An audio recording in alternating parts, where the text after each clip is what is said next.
आपने एकांतिक वार्तालाप में एक बार बताया था कि आपको एक साधु महात्मा जी ने बताया था कि बच्चा जैसा बनना है वैसा सोचो, जैसा सोचोगे वैसे बन जाओगे। तो महाराज जी आपने बोला था कि हमने ये बात अपनी डायरी में लिख ली थी। तो महाराज जी आपने अपनी डायरी में और क्या क्या लिखा है महाराज जी? हम क्यों बताए?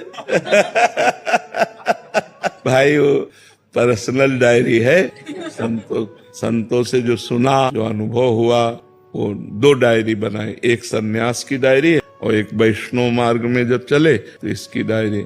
अब कई वर्षों से कुछ नहीं लिखते, पहले कुछ न कुछ, अब तो बस शांत। किसके लिए लिखे, क्या लिखा पढ़ी करे। शिव जी की आराधना में भक्त को सबसे पहले क्या अनुभव होना चाहिए? शांति, भक्ति या वैराग्य? श्रद्धा और विश्वास। सबसे पहला सोपान है श्रद्धा, फिर है विश्वास, फिर आगे संसार से वैराग्य, फिर प्रभु के चरणों में अनुराग, और फिर अगर मोक्ष चाहता है तो मोक्ष, प्रेम चाहता है तो प्रेम मार्ग में चला जाएगा। दृढ़ विश्वास भगवान के चरणों में, तब फिर अनुभूतियां शुरू होती हैं। जब पहले दृढ़ विश्वास होना ही कठिन है। माया ऐसे ऐसे लीलाएं कर देती है तो हमें लगता है पता नहीं भगवान है भी कि नहीं। आपकी वाणी से सुना है कि भजन की एक ऐसी स्थिति भी आती है कि प्रारब्ध को भोगने की शक्ति आ जाती है। अगर माँ की मनस्थिति ऐसी भी हो सकती है कि असाध्य रोग से उसका बच्चा पीड़ित हो और उसके कल्याण के लिए अपने भजन को समर्पित कर दे। संचित कर्म को मिटाना और क्रियमाण को मिटाना ये तो संभव है। प्रारब्ध एक असंभव सा दिखाई देता है। जैसे एक माँ अपने पुत्र के लिए भजन सद्भावना करती होगी, लेकिन हमारे लिए लाखों लोग सद्भावना करते हैं। हम क्या स्वस्थ हो गए क्या?